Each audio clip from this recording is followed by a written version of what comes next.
काजल पीछे क्यों बैठे, आगे बैठो। मीठे बच्चे और आगे बैठो, आगे पीछे नहीं।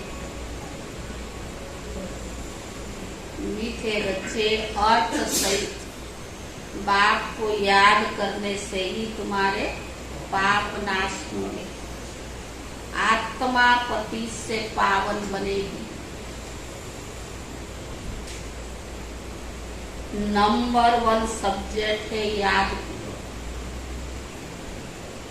नंबर 1 सब्जेक्ट क्या है? याद करो।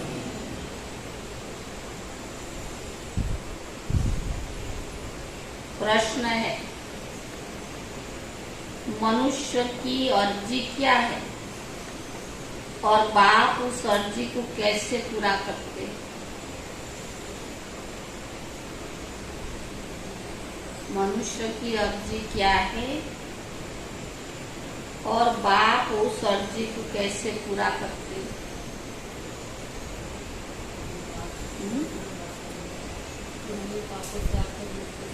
मुक्ति करो। उत्तर है, मनुष्य बाप से अर्जी करते हैं। माता जी आगे बैठो, पीछे क्या है? आगे आ जाओ, बहुत सारी जगह पड़ी है। आगे तो और अच्छा है ना, मुरली भी स्पष्ट सुनाई देती। पीछे क्यों बैठते? मनुष्य बाप से अर्जी करते हैं, ओ गॉड फादर हमें पापों से मुक्त करो। और रहम दिल बाबा रहम करो, ओ रहम दिल बाबा रहम करो। बाबा सभी की अर्जी सुनकर स्वयं आते हैं। बाबा सभी की अर्जी सुनकर स्वयं आते हैं और पापों से मुक्त होने की युक्ति बताते हैं।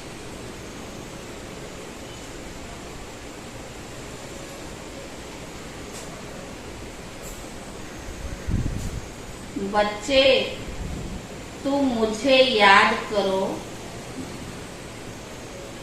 सिर्फ बाप की महिमा गान करने से कोई फायदा नहीं। बच्चे सिर्फ बाप की महिमा गान करने से कोई फायदा नहीं। चरित्र गाने नहीं है, लेकिन राजयुग सीखकर चरित्रवान बनना है। चरित्र गाने नहीं है, लेकिन राजयुग सीखकर चरित्रवान बनना है। गीत है भोलानाथ से निराला कोई और नहीं। ओम शांति। यह महिमा किसकी सुनी? बिगड़ी को बनाने वाले, आदि मध्य अंत के नाले सुनाने वाला, वह ऊंचते ऊंचा है। भगवान गाया जाता है ना, ऊंचते ऊंचा उनका नाम भी है। ऊंचते ऊंचा उनका ठाप यानी रहने का स्थान भी है। ऊंचते ऊंचा उनका नाम भी है और ऊंचते ऊंचा उनका ठाप है। रहने का स्थान भी है। ग्रंथ में भी है, ऊंचा जिसका नाम, ऊंचा जिसका ठाप। ऊंचते ऊंचा रहने वाला परम पिता परमात्मा है। वह है निराकारी दुनिया, जहाँ निराकार परम पिता परमात्मा रहते हैं। फिर नीचे आकारी और साकारी दुनिया। तो पहले पहले परिचय उनका देना है। परम पिता परमात्मा तो है ही तू, वह है ही रचयिता। फिर है उनकी रचना। ऊंचते ऊंचा बीज रूप है। उनके नीचे सूक्ष्म वतनवासी ब्रह्मा विष्णु शंकर है। वह है रचना। रचयिता सबके ऊपर है। वह रचयिता है बाप, बाकी है रचना। सब एक परमात्मा की संतान है। इसीलिए आत्माएं सब भाई भाई थे। तो परम पिता परम धाम में रहते, उनको ही परमात्मा कहा जाता है। शरीर की पिताएं तो बहुत है ना, पहले पहले परिचय देना है रूहानी बाप का। उनकी है सब रचना, चित्र पर भी ध्यान खिंचवाना है।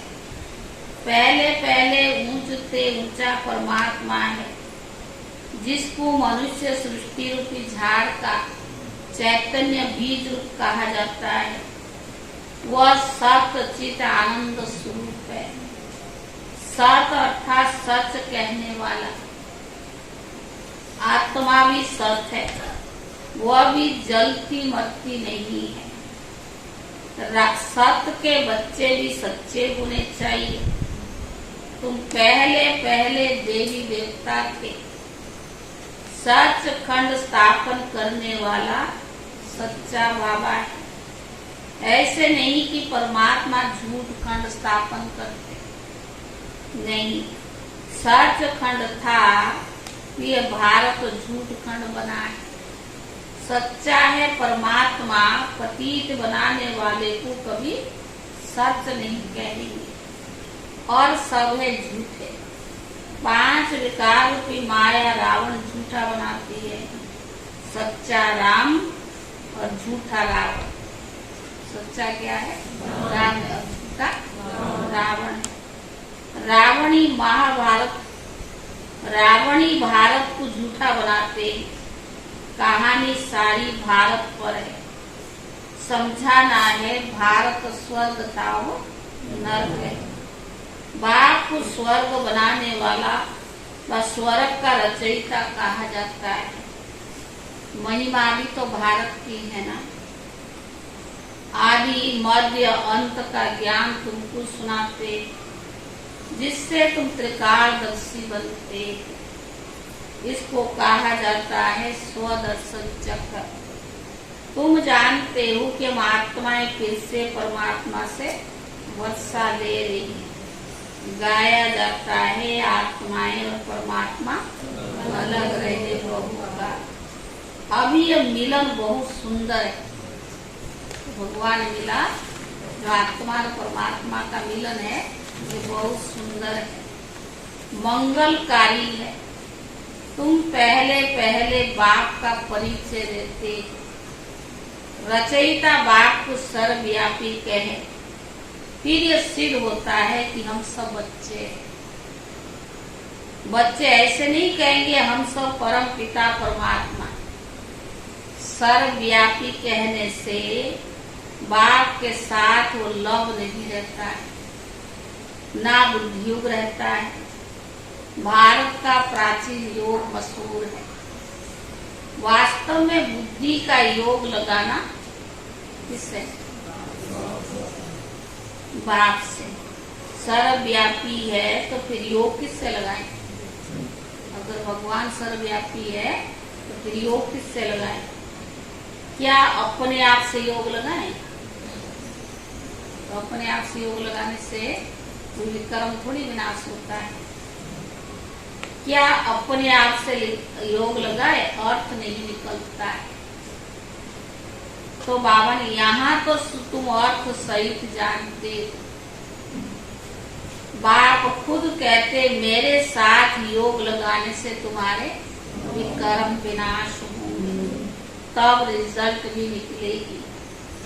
स्कूल में भी कोई किस सब्जेक्ट में तीखे होते हैं, कोई किस में तीखे जाते हैं। सहज सब्जेक्ट है, सहज है।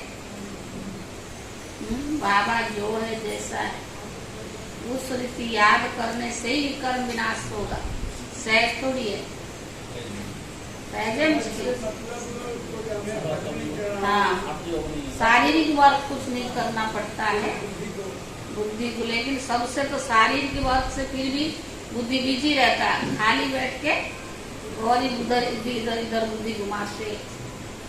तो बाबा ने कहा है तो सहज याद की। बाप को याद किया जाता है, याद से फिर आत्मा अच्छी होगी, बर्तन साफ होगा। आत्मा जो इनप्योर बनी है वो प्योर बनती जाएगी। ऊंचते ऊंचा बाप आकर पढ़ाते हैं। ऊंचते ऊंचा पद प्राप्त कराते हैं। तुम मनुष्य से देवता बनते हो। समझते हो कि बराबर आदि सनातन देवी देवता धर्म था। उनको हिंदू नहीं कहेंगे, भारत का नाम बदलकर हिंदुस्तान नाम रख दिया है। आदि सनातन पवित्र देवी देवता धर्म था, जिसको वैकुंठ अथवा स्वर्ग कहा जाता है। वह तो सतयुग है, उनको कहा जाता है नई दुनिया। उनको रचने वाला तो बाप है, वह है निराकार। सभी कहते भी है ओ गॉड फादर। ऊंचते ऊंचा रहते, ब्रह्मा विष्णु शंकर को सूक्ष्म देह मिली हुई है, उसको सूक्ष्म लोक कहा जाता है। और वह है शांति धाम, साइलेंस वर्ल्ड। यह है स्थूल वतन। तो पहले पहले जब कोई आते हैं तो उनमें फॉर्म भराना है। पहले पहले जो कोई आते हैं तो फॉर्म भराना है। आत्मा का बाप कौन है? ऊंचते ऊंचा भगवान को ही कहा जाता है।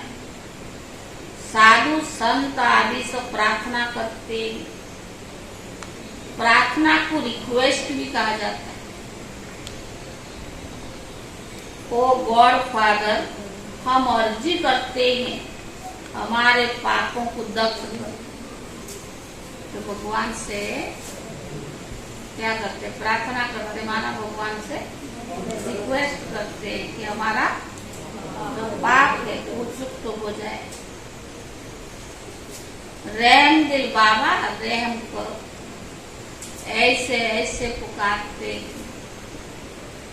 हम सभी नहीं, हम रहम सभी तो नहीं करेंगे ना, सब पर रहम करने वालों को ही एक बाप कहा जाता है।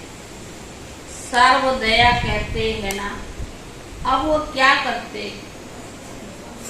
कितने पर रहम करते होंगे? वह भी तो ड्रामा में नूंद है।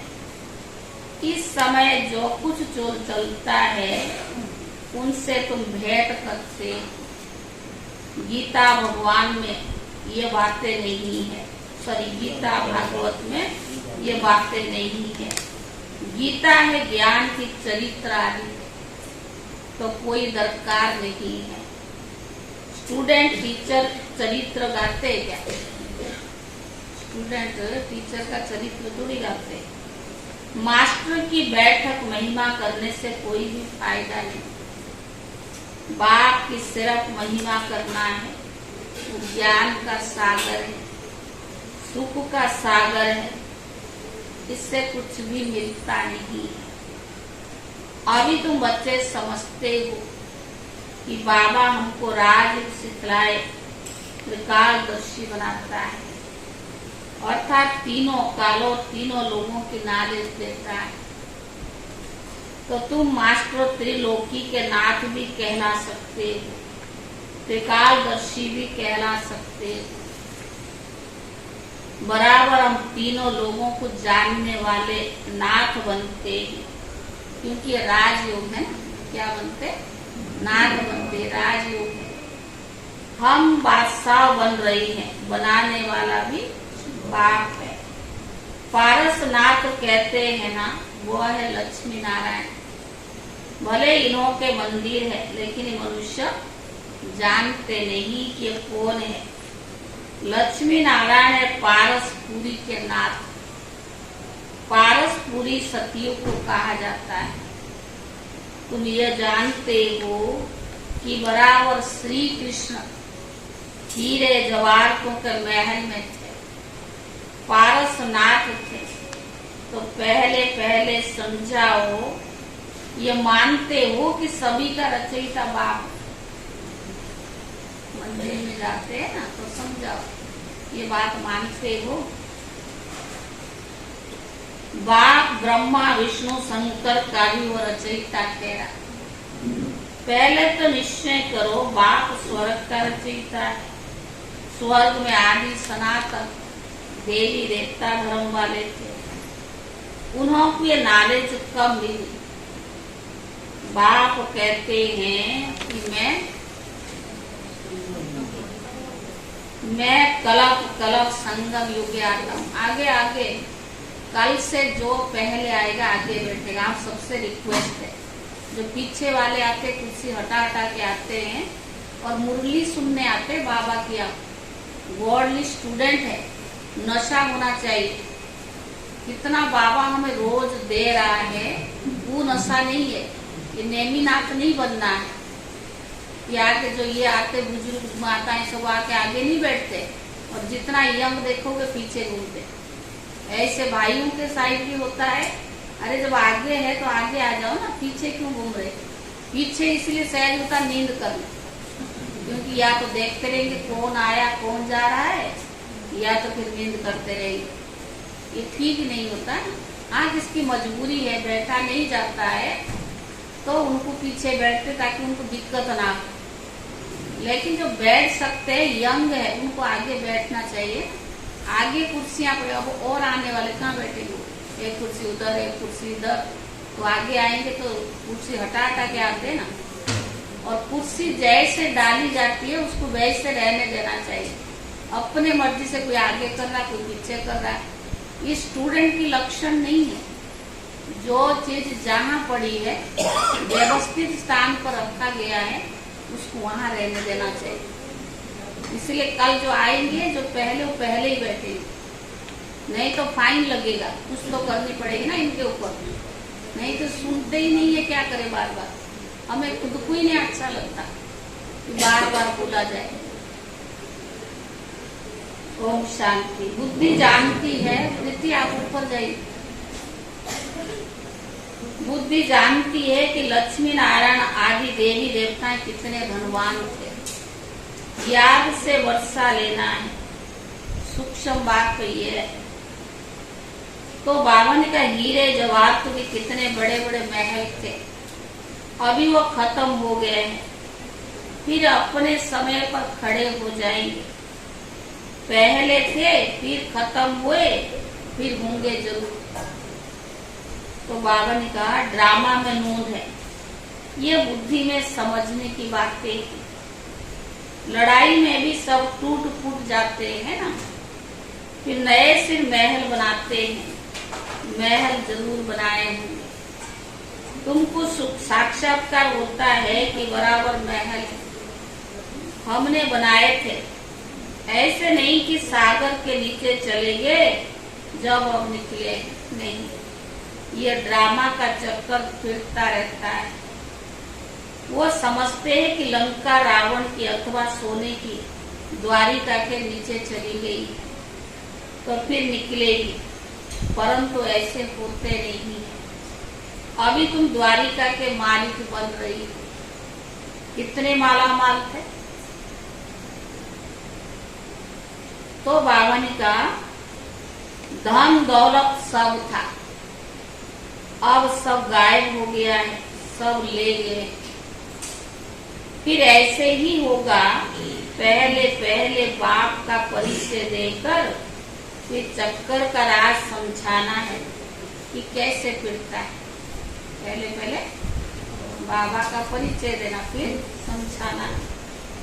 सतयुग की स्थापना बाबा ही तो करेंगे ना। और बाबा सन्मुख बैठकर कहते कि मुझे याद करो। इस याद की योग अग्नि से ही तुम पति से पावन बनते, और कोई उपाय नहीं है। योग अग्नि से आत्मा पति से पावन बनती है। पतित पावन बाप याकर पावन दुनिया स्थापन करते हैं। फिर तुम गंगा के लिए क्यों कहते हो कि ये पतित पावन? पति से पावन तो शिव बाबा बना दो। फिर तुम क्यों कहते हो कि पतित पावनी है? जप तप गंगा स्नान आदि करना, ये सब भक्ति मार्ग की सामग्री है। भक्ति मार्ग पहले अभिचारी था, तो बेविचारी बना है। आधा कलप लगा है बेविचारी बनने में। 16 कला से 14 कला, फिर कलाएं कम होती जाती है। ये ज्ञान सागर बाप समझाते, ब्रह्मा विष्णु शंकर को ज्ञान सागर। बाबा ने कहा मनुष्य सृष्टि का बीज रूप नहीं कहा जाता है। तो बाबा ने कहा परम पिता परमात्मा कहने से ब्रह्मा विष्णु शंकर तरफ नहीं जाती है। आत्माएं परम पिता परमात्मा बाप को याद करती रहती है जब उन्हों को दुख होता है। सतयुग में सुख है तो कोई भी पुकारते नहीं है। सतयुग में सुख है तो कोई पुकारते नहीं है। तो बाबा ने कहा अब आत्माएं जानती है कि आधा कल्प से दुख पाया है, अभी फिर स्वर्ग में जाएगी, वहां कोई भी दुख नहीं। इसीलिए सतयुग में बाबा को याद करने की दरकार नहीं पड़ती है। ड्रामा अनुसार बाबा तुमको सुख का वर्षा देकर ही जाएगी। ड्रामा अनुसार बाबा आकर बच्चों को सुख का वर्षा ही देकर जाएंगे। मनुष्य जब बुढ़े होते तो वानप्रस्थ में जाकर बैठते, गुरु करते। यहाँ तो बाप स्वयं आकर सतगुरु बनते हैं। कहते हैं कि तुम सबको साथ ले जाऊंगा, ऐसे और कोई भी कह न सके। साथ में तो कोई नहीं ले जाएंगे, हरेक को पुनर्जन्म जरूर लेना पड़े। पाठ में तो आना ही है। मैं तो घड़ी घड़ी जन्म नहीं लेता हूँ। अगर मैं घड़ी घड़ी जन्म लूं तो तुम्हें तमो प्रधान से सतो प्रधान कौन बनाएगा, और मैं तमो प्रधान बन जाऊं। आत्मा ही इम्प्योर बनती है, आत्मा में ही खाद पड़ती है। गोल्डन है, सिल्वर है, अक्षर भी है, बराबर अभी आयरन है। अब संगम है, बाप को जरूर आना ही है। पुरानी सृष्टि को नया बनाना है, यह तो बाप का ही काम है। बाप ही पतित पावन है, अर्थात सृष्टि को बदलने वाला है। सृष्टि का रचयिता नहीं, बदलने वाला है। रचने वाला कहने से मनुष्य समझते हैं कि बड़ी प्रलय होती है। पतित पावन अक्षर ठीक है। तो बाबा ने कहा बाबा अक्षर के प्रति से पावन बनाते हैं। साधु लोग भी गाते हैं पतित पावन सीताराम। ऐसे तो कभी नहीं कहते पतित पावन गंगा। पतित पावन कहने से बुद्धि परमात्मा की तरफ चली जाती है।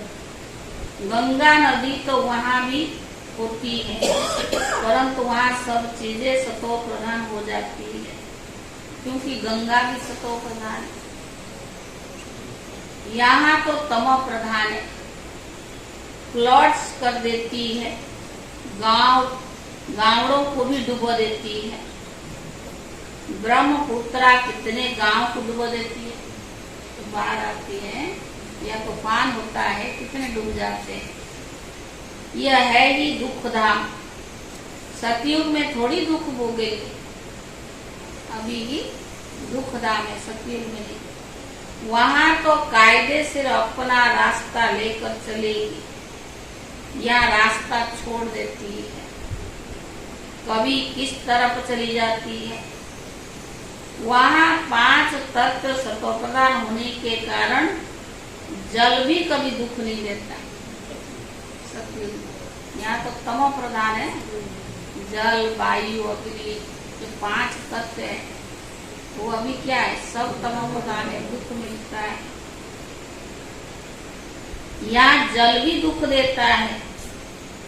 पहले तो ये समझना है कि स्वर्ग का सुख देने वाला कौन है। ऐसे स्वर्ग स्थापन करने वाला, स्वर्ग का सुख देने वाला कौन? जरूर बाप ही तो होगा। अभी तो नर्क है, बाप आया है, हम प्रजापिता ब्रह्मा के बच्चे, ब्रह्मा कुमार कुमारियां।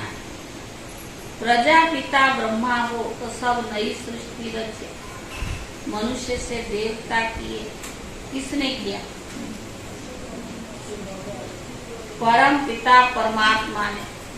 श्री कृष्ण तो स्वयं देवता है। बाप आकर मनुष्य को देवता बनाते, यह तुम भी अभी जानते। बाबा आकर मनुष्य को देवता बनाते, ये भी तुम जानते। आगे तो सिर्फ गाते थे मनुष्य से देवता, जानते नहीं थे कि सतयुग किसने स्थापन किया। आगे थोड़ी ज्ञान था कि सतयुग किसने स्थापन किया, रचयिता कौन है। सतयुगी सृष्टि पर कलयुगी बन जाती है।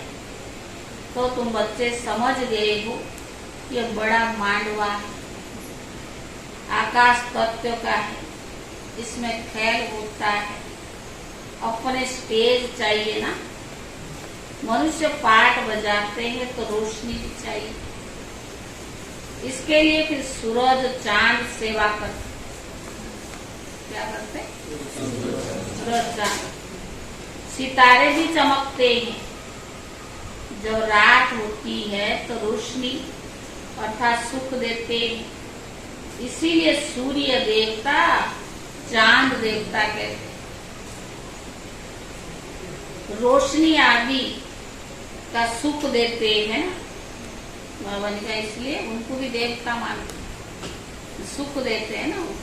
अगर सारा दिन अंधियारा रहे तो मुश्किल है ना, तो इसलिए उस क्या सृष्टि को रोशनी देते हैं। तो इसलिए चांद देवता सूर्य देवता के। अच्छा मीठे मीठे सिखी दे बच्चों प्रति माता पिता बाप दादा का याद प्यार और गुड मॉर्निंग। रूहानी बाप की रूहानी बच्चों को नमस्ते। रूहानी बच्चों की तरफ से रूहानी बाप दादा को याद प्यार और नमस्ते। धारणा के मुख्य सार पहला है ड्रामा के चक्कर को यथार्थ रीति समझ कर पुरुषार्थ करना है।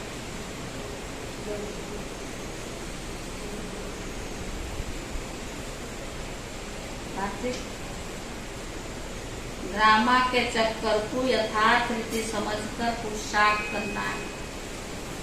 बाप समान रहम दिल बन सभी पर रहम करना है।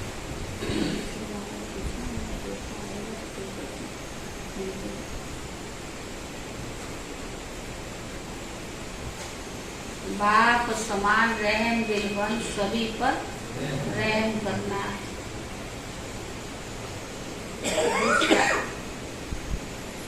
बाप सच खंड स्थापन कर रही है।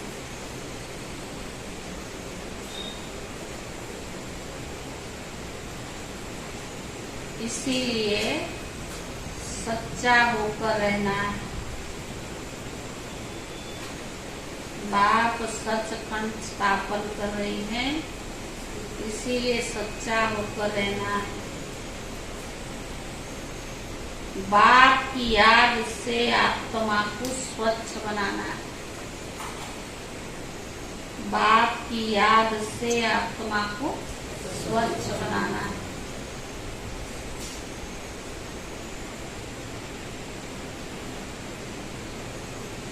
वरदान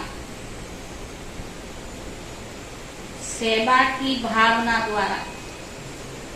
कौन सी भावना? सेवा की भावना द्वारा अमर फल प्राप्त करने वाले सदा माया के रोग से मुक्त भक्त जो सच्ची दिल से सेवा करते हैं, भावना से सेवा करते, उनको कौन सा वरदान प्राप्त होता है? दिखावा नहीं।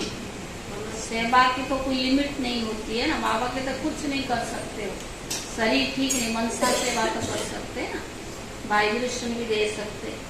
सेवा की भावना द्वारा अमर अमर फल प्राप्त करने वाले सदा माया के रूप से मुक्त भाव। जो बच्चे संगम पर प्रभु फल कौन सा, जो आप सेवा करते हो उसका फल स्वयं भगवान देते हैं। तो भी कहते हैं ना, सेवा का प्रत्यक्ष फल क्या है, खुशी।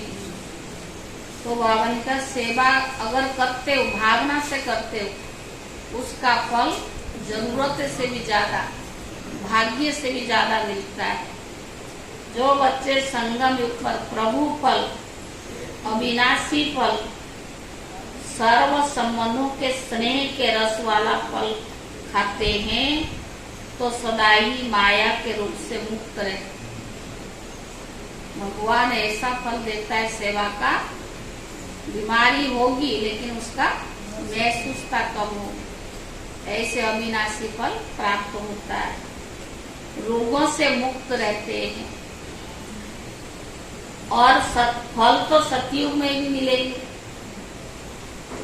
और कलयुग में भी मिलेंगे, लेकिन सतयुग में भी फल मिलेगा, कलयुग में भी मिलेगा, लेकिन संगम युग पर जब भावना से सेवा करते उसका जो फल मिलता है ना, कई जन्मों तो काम करता है। लेकिन इस सेवा की भावना का प्रत्यक्ष फल, प्रभु फल अगर अभी नहीं खाया तो सारे कल्प में नहीं खा सकते। अंडरलाइन करो, भगवान हमें कितना अच्छा समझाने देता है। एक संगम युग पर हम भगवान के सेवा कर लेते हैं तो संगम युग पर तो शरीर भी तंदुरुस्त रखता है और सतयुग में भी कितना कंचन काया शरीर मिलता है। तो ये प्रभु फल जो खाया, भावना से जो सेवा किया, शरीर भी निरोग रहता है।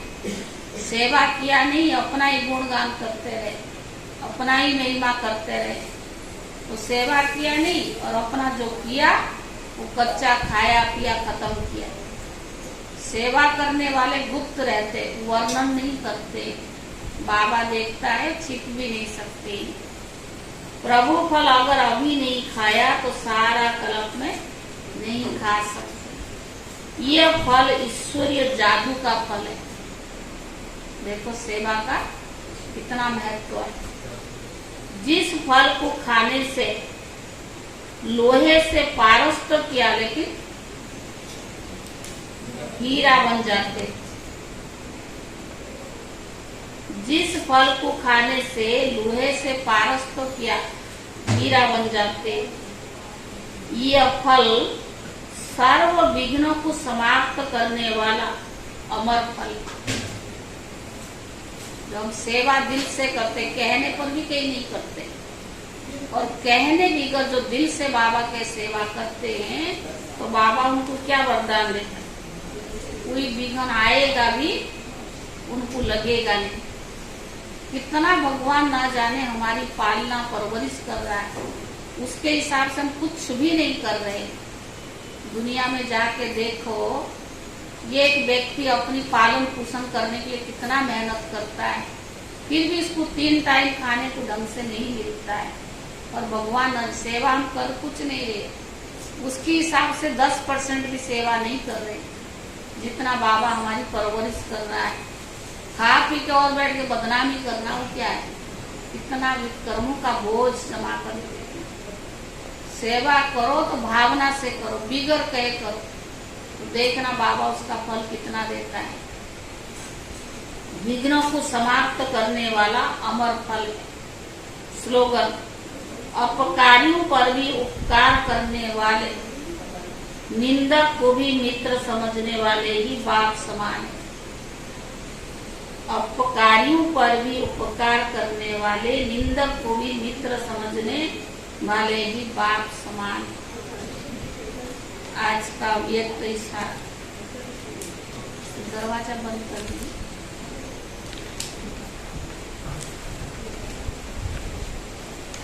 आज 7 तारीख है। निर्माण बनना ही स्वमान है। निर्माण बनना ही स्वमान है और यही सर्व द्वारा मान प्राप्त करने का सहज साधन है। निर्माण बनना झुकना नहीं है, लेकिन सर्व को अपनी विशेषता और प्यार में झुकाना। निर्माण बनना झुकना नहीं है, लेकिन अपनी विशेषता और प्यार से सबको झुकाना है। जितना निर्माण उतना सबके दिल में महान स्वतः ही बनेगा। निर्माण व्यक्ति सबके दिल पर स्थान लेता है। जो अकड़ के रहता है ना, निर्माण नहीं, अहंकार में रहता है, तो उसको कोई पूछता नहीं, पूछेगा तो ऊपर ऊपर से। और जो निर्माण वाला व्यक्ति आप देखेंगे, उदाहरण देते, जो वृक्ष फलों से लदा हुआ होता है, झुका रहता है।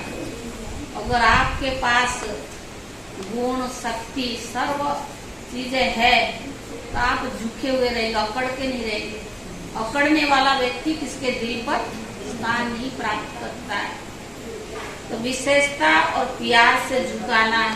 जितना निर्माण उतना सबके दिल में महान स्वतः ही बनेंगे। बिना निर्माणता के सर्व के मास्टर सुखदाता बन ही नहीं सकते।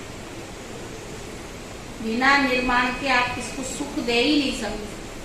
झुक नहीं सकता ना, व्यक्ति अकड़ के रहता है। तो निर्माणता निरहंकारी सहज बनाती है। जो निर्माण होगा वो निरहंकारी सहज बनाती है। निर्माणता का बीज महानता का फल स्वतः प्राप्त कराता है। निर्माणता का बीज महानता का फल स्वतः ही प्राप्त कराता है। ओम शांति।